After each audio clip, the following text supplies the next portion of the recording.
Eh ben, écoutez, je suis dans une position très privilégiée actuellement puisque j'ai un gros salaire qui tombe toutes les 2 semaines, un toit, de quoi me chauffer, de quoi manger, même la possibilité de boire un peu de vin de temps en temps. Donc, évidemment, je serais bien malvenu de me plaindre de la situation comparée à celle que vivent aujourd'hui bien des humains ici au Québec et peut-être encore plus ailleurs dans le monde. Je pense en particulier, on parle de l'un de ces jours-ci, mais aussi de ce qui va se passer en Afrique, qui me paraît très préoccupant, sans doute aussi en Amérique latine. Bref, donc oui, ça va très bien comparé à bien des situations humaines aujourd'hui sur la planète. Alors en revanche, c'est vrai que c'est une quarantaine collective qui a pas été synonyme pour moi de ralentissement, contrairement à beaucoup d'autres gens autour de moi, puisque l'établissement dans lequel j'enseigne finalement nous a demandé de passer à l'enseignement à distance en l'espace de 48 heures. Donc il a fallu beaucoup travailler ces 3 dernières semaines pour bricoler à l'intention de mes étudiants et étudiantes une fin de session acceptable, on va dire. Et tout ça avec beaucoup de doutes, une certaine mauvaise conscience aussi parfois. J'ai ri jaune en découvrant notamment cette blague qui circulait sur Internet et qui comparait les professeurs donnant leurs cours à distance à ces musiciens qui, sur le Titanic, en train de sombrer, continuaient à jouer à tout prix. Donc voilà, ça faisait partie des questionnements de ces dernières semaines. Je crois qu'en même temps, beaucoup d'étudiants finalement ont trouvé une forme de réconfort aussi à poursuivre malgré tout la session. De toute façon, coincés que nous étions chez nous, pour certains et pour beaucoup, je pense que c'était un moindre mal finalement. Euh, alors puis par ailleurs, il se trouve que j'ai la chance d'enseigner des idées qui sont plutôt assez pertinentes, on va dire, ces temps-ci, puisque cet hiver, je donnais notamment un cours sur la décroissance soutenable et un autre en économie politique. Donc c'était plutôt très pertinent de continuer finalement à partager ces idées dans ce contexte avec mes étudiantes et mes étudiants.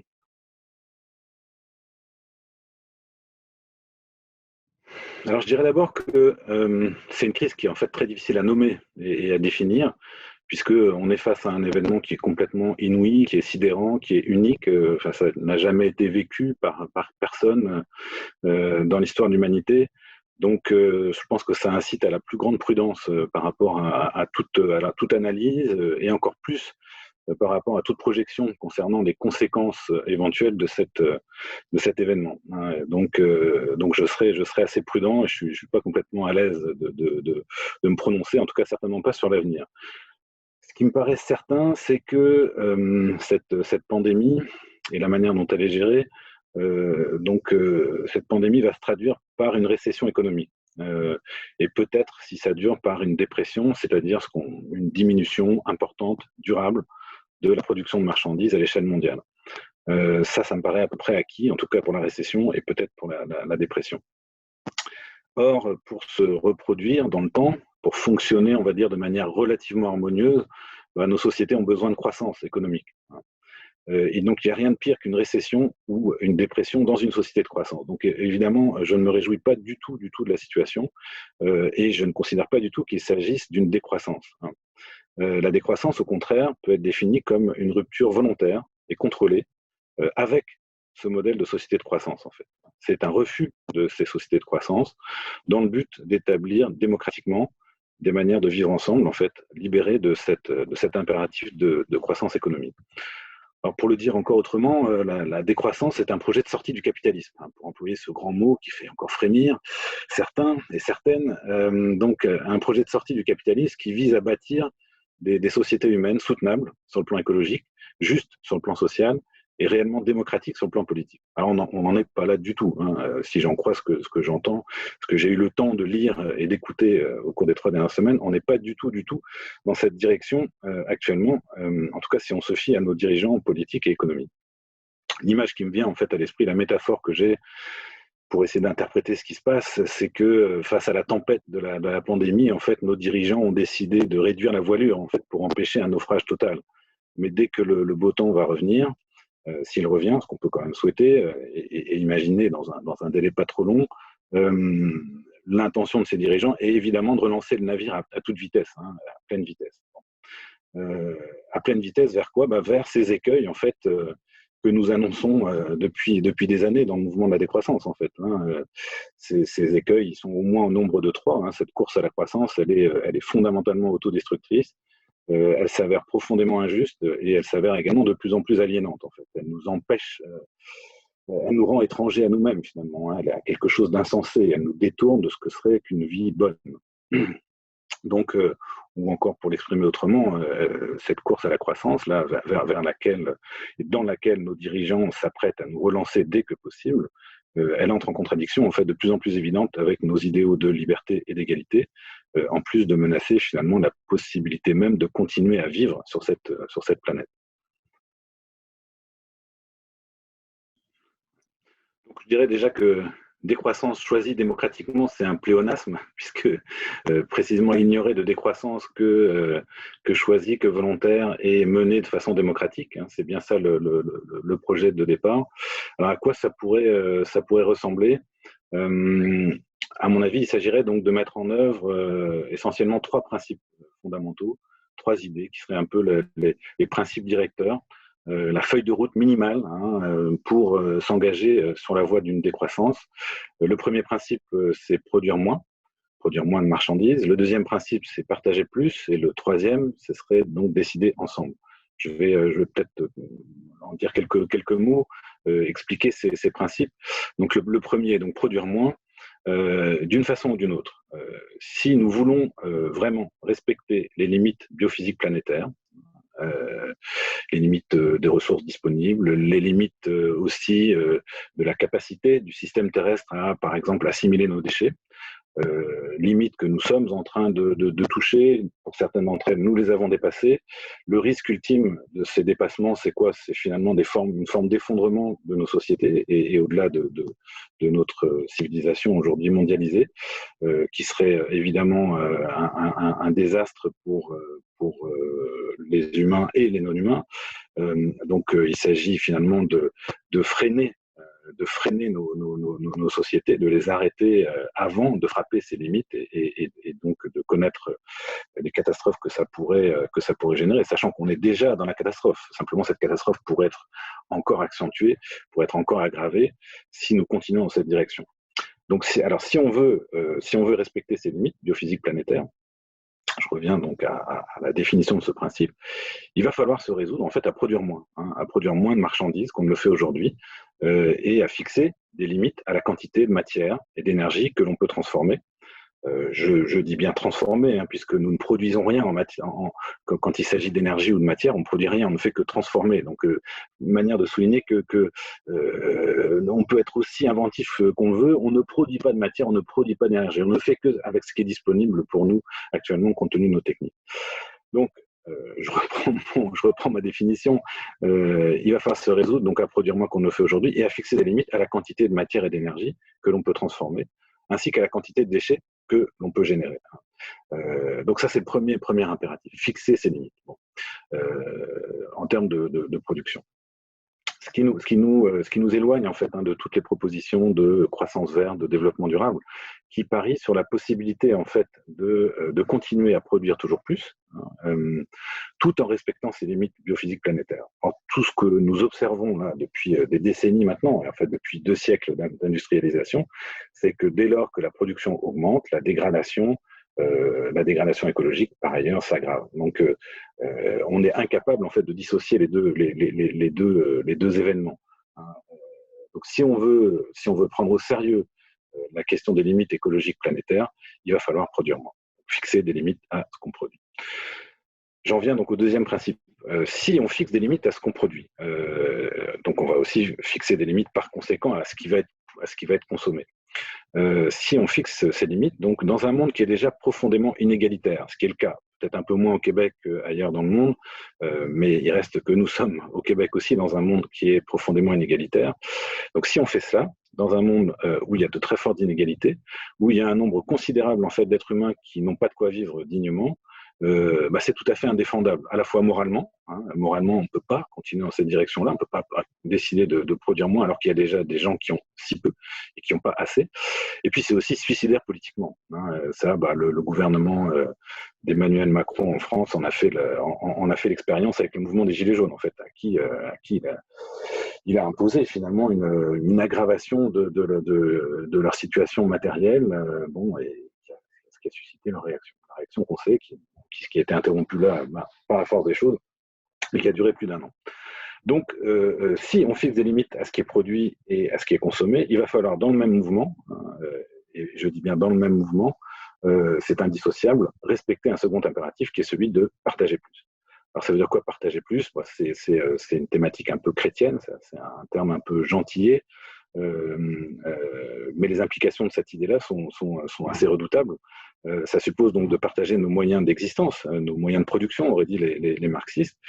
Alors notamment entre ceux qui ont le contrôle aujourd'hui de ces moyens de production, ceux qu'on appelle encore les capitalistes, et puis ceux qui n'ont pour vivre que leur force de travail. Ceux qui, pour vivre, sont obligés d'aller vendre leur force de travail sur le marché pour obtenir un salaire avec lequel ils vont acheter un certain nombre de marchandises qui vont leur permettre de vivre.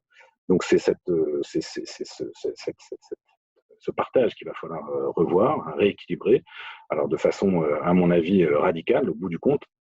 En imposant des limites à ce qu'il est possible d'accumuler en termes de moyens de production, de capital, en soutenant par ailleurs ceux qui n'ont que leur force de travail pour vivre, en leur donnant davantage de moyens. Ça peut prendre toutes sortes de formes. Alors, par exemple, dans un premier temps, un revenu de base inconditionnel, ça peut être une des stratégies pour s'engager dans ce partage-là. La dotation inconditionnelle d'autonomie, dont Éco-Société d'ailleurs a parlé en publiant le bouquin Un projet de décroissance qui va dans ce sens-là, peut être aussi très intéressante. Mais il faut aussi envisager ce partage de nos moyens d'existence entre pays. Hein. Je pense notamment au partage entre les pays du Nord et les pays du Sud. Le Nord n'est aussi puissant, n'est aussi riche que dans la mesure où il a pu exploiter le Sud, hein, que ce soit ses ressources dites naturelles ou même ses ressources humaines, pardon pour l'expression.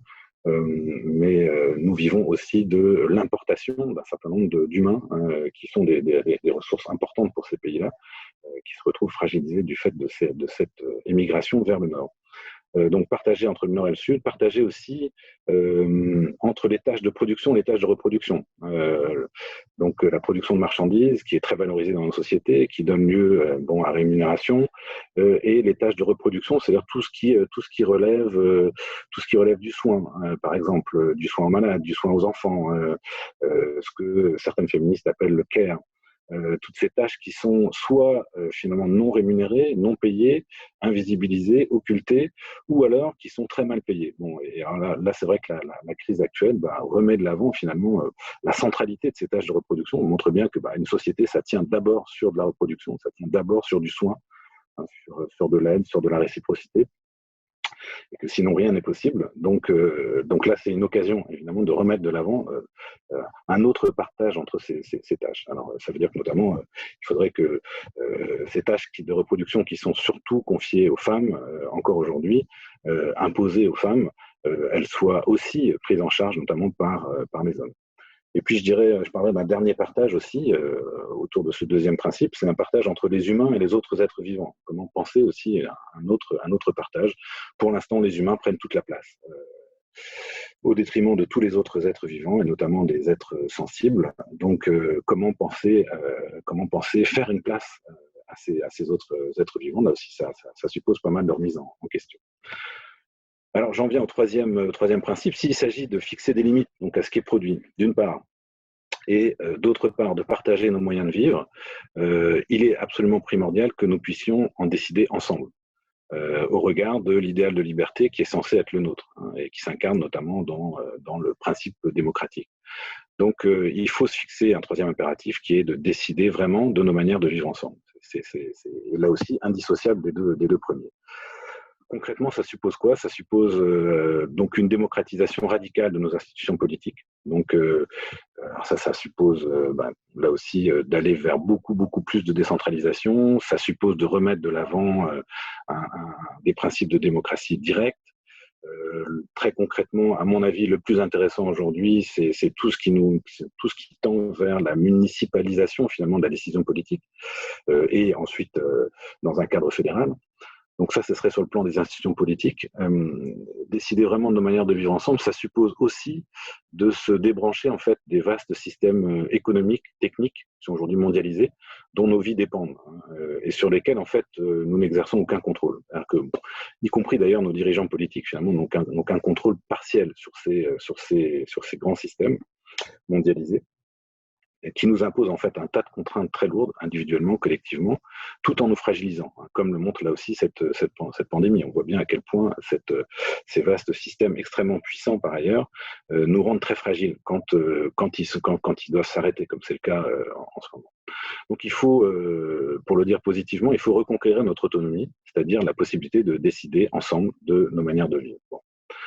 Alors actuellement, c'est vrai que nous produisons moins. Donc, je dirais le premier terme de la proposition, il est réalisé. Hein, on produit moins, avec des effets qui sont tout à fait heureux sur le plan écologique. Mais par contre, que je sache, nous ne partageons pas plus. Il n'y a aucune remise en question du partage de nos moyens d'existence, dans le sens que j'évoquais tout à l'heure. Et puis surtout, nous ne décidons d'à peu près rien. En fait, cette crise, elle est gérée de manière plus que jamais autoritaire par nos dirigeants politiques. Et puis j'ajouterais que la décroissance, par ailleurs, elle sera conviviale ou elle ne sera pas. Hein. Et le confinement, c'est tout sauf convivial. Donc j'enfonce le clou. Nous sommes dans quelque chose qui ressemble à une drôle de récession choisie, mais certainement pas dans la décroissance. La décroissance, c'est un projet qui est beaucoup plus enthousiasmant et un projet libérateur. Ça se fera dans la joie, certainement pas dans le confinement.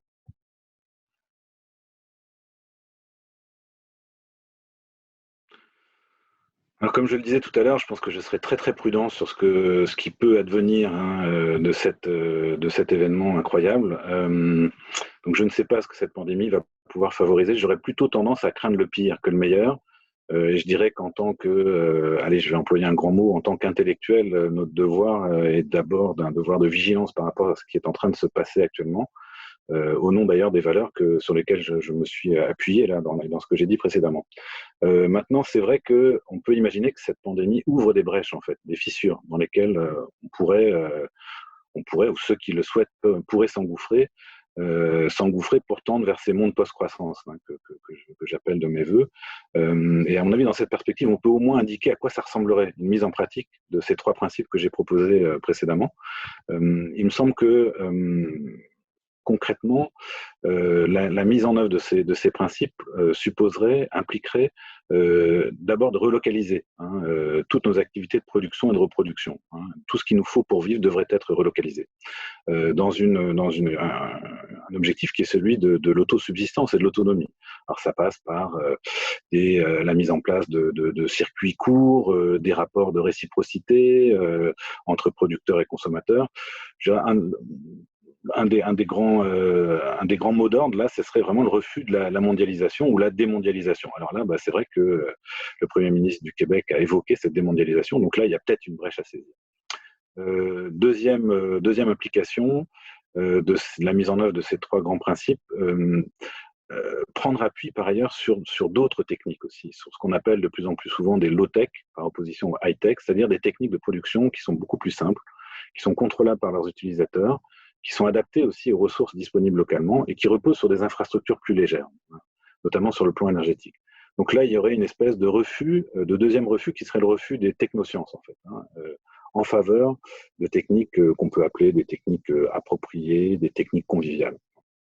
Troisième principe, cette relocalisation de la production, de la reproduction, s'opérerait dans le cadre de collectifs qui seraient le plus possible autogérés et fédérés les uns avec les autres, en charge donc de réguler de façon démocratique, j'insiste, j'appuie fortement sur le démocratique, d'une part donc réguler de manière démocratique d'une part les activités donc, de production et de reproduction, ça pourrait se faire dans le cadre de ce qu'on appelle de plus en plus souvent des communs, et dont les coopératives sont une espèce de forme faible à mon avis, mais intéressante aussi. Et donc cette régulation pourrait s'opérer par ailleurs dans le cadre des municipalités. Hein, donc la vie politique sur un territoire serait pour l'essentiel régulés par des municipalités ou des communes. Donc là, on aurait un autre refus qui serait le refus de l'étatisation et aussi de la privatisation, c'est-à-dire de confier à des entreprises privées la production et la reproduction de ce dont nous avons besoin pour vivre. Quatrième principe, l'idée qu'il faudrait collectivement, donc et démocratiquement, à l'échelle notamment de ces municipalités, de ces communs, s'entendre sur ce qu'on pourrait appeler une norme du suffisant. Qu'est-ce qui nous suffit pour pouvoir se donner une vie digne, décente, dans le respect des limites biophysiques planétaires. Donc là, c'est un dernier refus qui est le refus du toujours plus. En fait. Voilà en gros le schéma de base de ce qu'il faudrait suivre pour aller vers ces mondes post-croissance. Et c'est sur cette base-là qu'il faut, je crois, tenter de s'engouffrer dans ces brèches. Alors évidemment, actuellement, on est pas mal coincé chez nous devant des écrans, mais je pense que c'est ce qu'il faut avoir en tête pour tenter d'aller vers cette sortie des mondes prisonniers de cet impératif de croissance.